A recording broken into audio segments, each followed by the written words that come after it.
everybody. We're going to listen to a talk from Laurence de Jong. He's going to talk about distributed things. He is now doing his graduation project at Media2B, or Contracts 11, I think, rather. Same company as you might have heard some talks about already by Herman and Henk.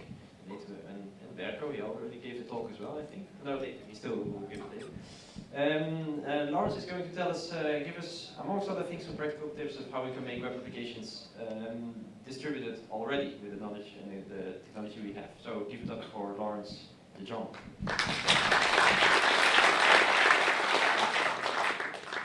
Hello everybody, welcome.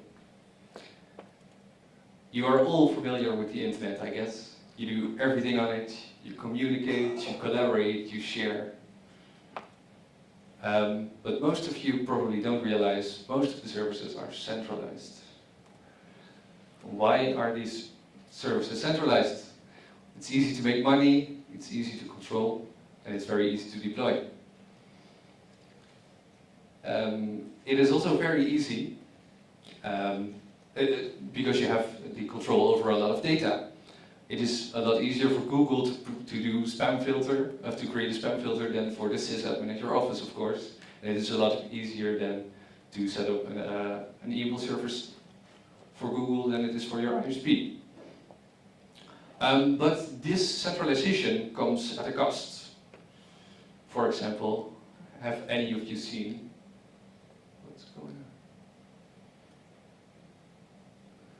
Have any of you seen this? Browsing Reddit and all of a sudden, boom, the servers are down. Just too many views. Reddit can't handle it. And if it's not Reddit itself, then it's the pages Reddit is linking to. When it's a popular link, there's a lot of views, and all of a sudden the server is down. Too bad. But the scalability issues are not the only problems of centralization. There's also, of course, our big friend. We are just posting our data, giving it to them. Well, we just had this discussion at the Web 11 panel, previous session. It is very dangerous. We are just giving all of our data. At least I think it is very dangerous. We're just giving all of our data. And Google is selling this to advertisers. And not just selling it to advertisers, they're also doing experiments with us. For example, this. Well, when I read this, I got very angry. No, nobody got a joke. Too bad. Okay. Thank you. But this is not the only thing. Somebody has said, if you're not paying for it, you're not the customer. You're the product being sold. Well, there is a sense in that. But okay, let me think. So you're just giving off all your data. You're just selling it to. You're just giving it to Facebook. Facebook is selling it for you, but not just Facebook, also Gmail. You are in fact paying for the service with your data. Also, this is not the only problem with centralization. There's another one. It's called eavesdropping. You've all heard the stories of Edward Snowden. The revelations of the NSA, they're listening to all of our communications, grabbing our data, doing intelligent things with it. And even this is not the largest problem. I think this is a big problem. Censorship. Here we don't have it that much, but maybe you've all heard of the Great Firewall of China. They're blocking a lot of things. Even during the Arab Spring, in Egypt, Libya and Syria, the internet connections were shut down to prevent people from rebelling against the government. So maybe it is time to take a step back and think about the things we've built so far and think about a way to do it better. Well, in my opinion, a better way to do this is by decentralization. And what is a better way to decentralization than by starting with the things we use almost all of the day? Websites. So let's start with making decentralized websites.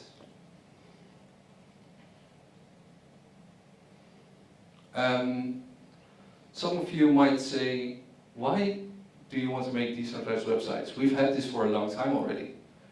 There's the project called GNU-net, and there's a project called Freenet. Have any of you heard of this? Have any of you experimented with Freenet? Installed it? No, nobody? Yeah, you tried it? Can you describe it in a couple of words? It's a decentralized sort of internet. It's mainly used for people looking at things I didn't want to see. Oh. So a lot of things you didn't want to see. And was it fun to set up? It's a long time ago. It was not. Okay, well I can tell you they've got a 12-step configuration page. So there's 12 steps to set it up and configure it. And well, as he said, there's a lot of things on there you don't want to see. And by joining this network, you're also part of the network and you don't have control over the things that get stored on your machine. So you will not just only have access to these things, but you will actively share your hard disk for this, which is, I think, the thing I don't want to do. So this got released a couple of months ago, Project Melstrom. Anybody heard of this? Was big in the news? Yes, you've heard it? It looks like a Chrome browser, but it is not in fact a Chrome browser. It is a fork of Chrome, a fork of Chromium. And I don't know if you can read the URL, but it looks like a magnet link. Magnet links are used for sharing torrents, for example. So BitTorrent did exactly the same thing. They distribute websites as torrents. So browsers normally don't have support for opening magnet links or sharing torrents, so that's why they made a fork, so they support these BitTorrent links. However, such a URL is pretty hard to remember and pretty hard to share with your mom, right? Well, you can just copy paste it, but it's not like you create a poster with this nice magnet URL and you're done. So maybe we should think of a system where we can translate names, which we can remember, to something we cannot remember. Something like DNS, right? I heard the word. But DNS is also a pretty centralized system, right? You ask your ISP, can you translate this domain name to this IP address for me? Well, if he doesn't know, it goes to the next server, maybe you will get redirected, and somewhere down the line you will get your domain name, your IP address where you can find a website. What if we would just get such a hash back from the DNS, but it would be from a decentralized DNS? In order to, I'm going to tell you about a decentralized DNS, but I will first have to explain something about the blockchain. Do any of you know Bitcoin? Can I see some hands? Have any of you seen some internals of Bitcoin? About the mining, do you know how mining works? Okay, I think you can learn something today. So, in Bitcoin, when you make a transaction, you send the transaction to all the nodes in the network. They are collecting these transactions, trying to make a block from this. When they create a block, they send it to all the other nodes. And in such a transaction, there's just a transaction of money. You go from send these tokens from this address to the other address. It will look something like this. Not exactly like this. A lot of fields have been left out for the people who know how it works. So there's a block with transactions and some extra fields. And when a new block is created, you create a hash from the first block and put it in the second block. Right? Okay. So, how does this hashing work? As you can see, when you have two hashes and you change only one character, you get completely different hashes. There's no way to predict what the outcome will be. If you create a hash 2 times of the same string, you will get the same answer. So, what if I ask you to create a hash which starts with, for example, 7 zeros? How would you do this? The only way to do this is by trying as much data as you can. For example, like this.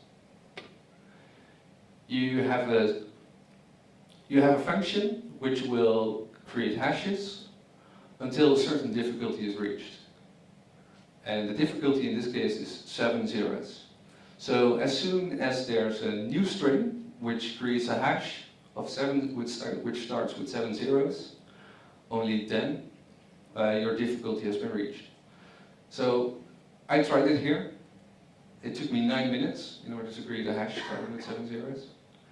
And you can, so it takes a lot of time to generate it, but it is very easy to verify that the data I put in there does actually give me this hash. Now, what if I told you that in Bitcoin at the moment, you do also create these hashes, but you do create them not once, but twice, so they create a hash of a hash. And the hash difficulty at the moment is 17 zeros, which would take my computer, well, thousands, millions of years, I don't know, a lot. So why would you create such a block? Why would you create such a hash? When you create a block, you will get a transaction of 25 Bitcoins to your address, which is like 5,000 euros at the moment, more than 5,000 euros. So it's kind of beneficial to create this, right? So, okay, let's say you would like to change, you're a smart guy, you think, well, I'll just change this transaction, so there's some more money going to my address. So if you were to change one of these addresses or one of these transactions, you would get a completely different hash. So you would have to compute a lot of new hashes in order to get the new one starting with 17 zeros. And then you've got this new block, but there's a new hash coming from it, so then the next block has to be changed as well. And the next one. All the while, the network is just going on with the other chain of blocks. So you will have to be very quick. You'll have to be quicker than the rest of the network in order to change anything in the blockchain. Well, how fast is this network? Well, at the moment it's faster than the fastest supercomputer in the world. And the top 3, and 5, and 10. It's faster than the top 500 supercomputers combined times 5. So you'll need all these supercomputers and more in order to make a change somewhere in the blockchain, which is pretty awesome, I guess. Powerful technology. So what does this have to do with our DNS, right? This, for example, is a transaction in the blockchain. It doesn't really matter, you don't have to parse it, you can't parse it, it's not Python. But at the bottom, there's a script, and it verifies some things, and there are some codes. There are some smart people who changed such a transaction, so it will not store a transaction where money is going from one account to the other, but where you can store data. For example, a DNS record. So this is a project called NateGo. It is a blockchain as well, but now instead of transactions, there are transactions with data, so you can store DNS records. But not just DNS records, you can also store identity information. Well, I'm in this blockchain as well. There's quite some information about me. You can find a picture, and you can find my PGP key. So if you want to send me an encrypted message, you can now. But it's pretty amazing. You just download this blockchain, and all of a sudden you have all of this information on your computer. So what if we would just... So if we're going back to this project... Where is my... So if we go back to this project Melstrom, and we have this hash, why don't we just put this hash in the blockchain together with a domain name? So I could just go to melstrom.com, it will find the hash, it will parse it, and then you can download the website. Pretty cool, right? And we've got decentralized DNS and decentralized websites. This is exactly what Project ZeroNet did. This is, for example, the record in the Namecoin blockchain. As you can see as well, there are some hashes. So, and I installed the ZeroNet plugin into Chrome. When it sees an address which ends with bit, bit is not a normal TLD, it's a special TLD for example, for Bitcoin addresses. So when it sees a .bit address, it will try to resolve this name from the blockchain. It will get a hash, and it will ask this hash in the BitTorrent network. Then you will receive the website from your pingers, then you've got a completely decentralized website. As you can see, the project is not very popular. There's 20 seeders on the homepage of the project, so I think if all of you just go there, we can truly surprise the guy who created this. He was like, what's going on? What's this? I think you should all check it out, it's pretty awesome.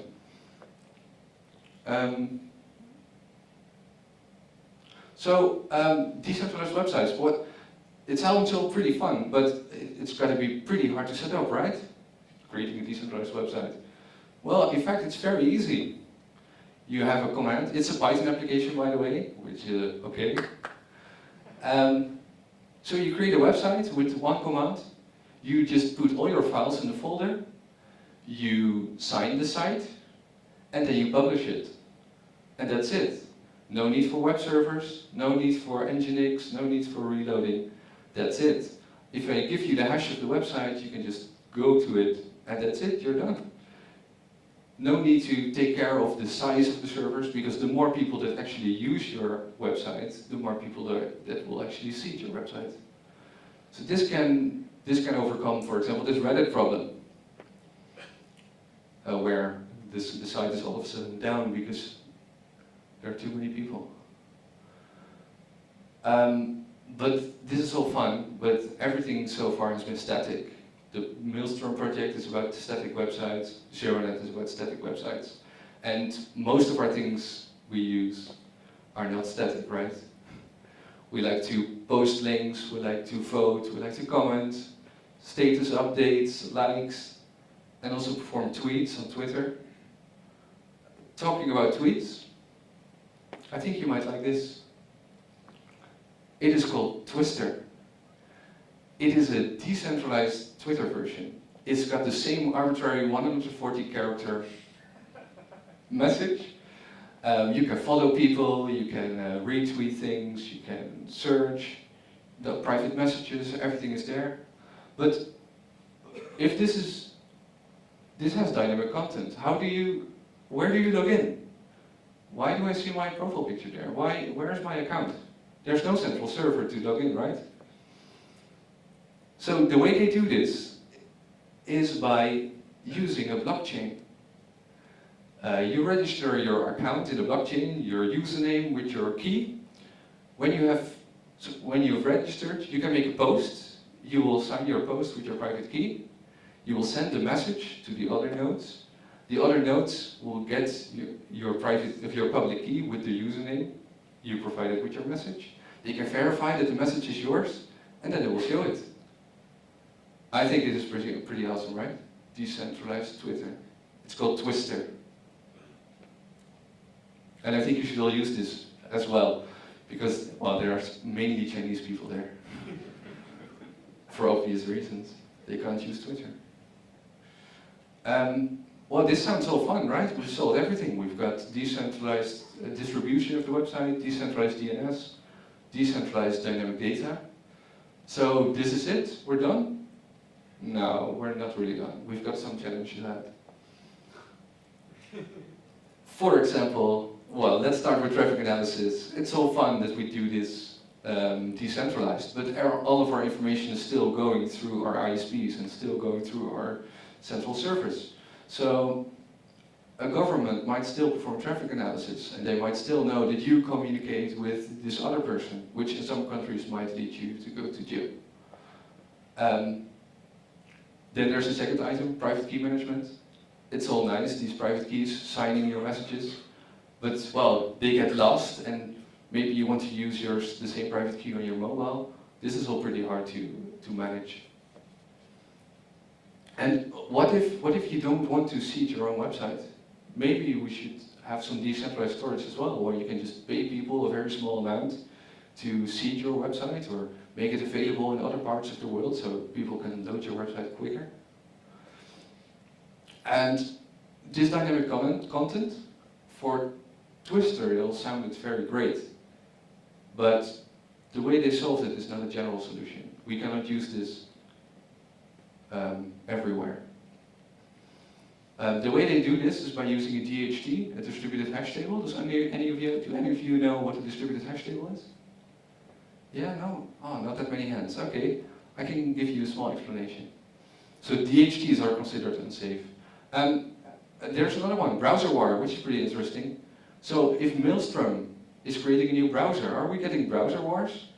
Maybe we should have this torrent support as a plugin, for example, as an extension, instead of just creating their whole a new browser. Also, this Melstrom browser is closed source, so we can't just take the BitTorrent part and make an extension of it. And then there's another one, quantum computing, pretty cool. So we encrypt all our messages, we do everything end-to-end encrypted, it's all nice, and in 10 years' time we've got quantum computing, and everything can be decrypted at once. I think this is a problem not just for decentralized applications, but this is a problem for all communication and for banking, for you name it. And of course, is it mom-proof? Well, I can tell my mom now, download ZeroNet and install this, and you only have to make a virtual environment, install some requirements. But she won't understand. She doesn't even know what a browser is. So, talking about DHTs, I'm going to give you a small example of DHT. This is the last part of the presentation, don't worry. A DHT, it's a distributed hash table. It's like a dictionary in Python. So you've got keys and values. But now let's say instead of just normal keys, the keys are only restricted to hashes. So you take a hash of something, it's a fixed size. And now we've got two nodes, and we make each node responsible for a part of this key space of the dictionary. These nodes know how to communicate. So they are each responsible for a small part of this. What can we do, for example? Let's say we create a post. This one goes to 11. We hash the post. We get a key. We get a hash.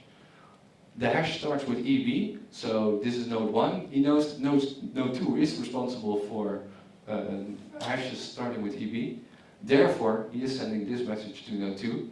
Node 2 is like, all right, this key is for me. I'll be responsible, and I will store it.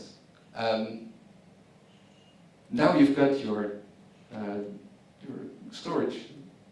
Now you've got this dictionary split up over multiple nodes, all responsible.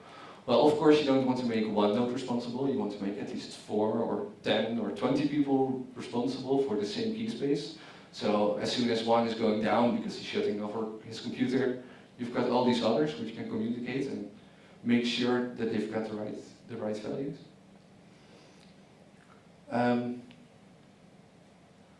But now only one person can post a message, which is like this. And we don't even know from who it is. So let's make it a bit more elaborate. We've got a username, a post number, a public and private key pair, the same post again. But now we create the key from the username, the post, and the post number. So every time you create a post, you increase your post number, and you've got a new key. Pretty amazing. And now you create a hash as well from the key you just made and the post, so you can verify that the post has been received correctly. You sign this hash, almost the bottom line. So when node 2 receives this message, he can verify that the post is received correctly because it is signed, and he knows the username, and he can get the public key from the blockchain. And he knows that he has to store it because he knows the key. And this is how Twister stores its messages. Well, as you can see, this is all pretty nice, but if we're going to do this for our email and for our Facebook and for our, well, I don't know, if you're going to use it for all the for all the internet services you use at the moment, you will use a lot of keys and you will have to store a lot of data locally. So I don't think this is a general solution for doing dynamic content, but it is a solution for doing dynamic content. And that's it.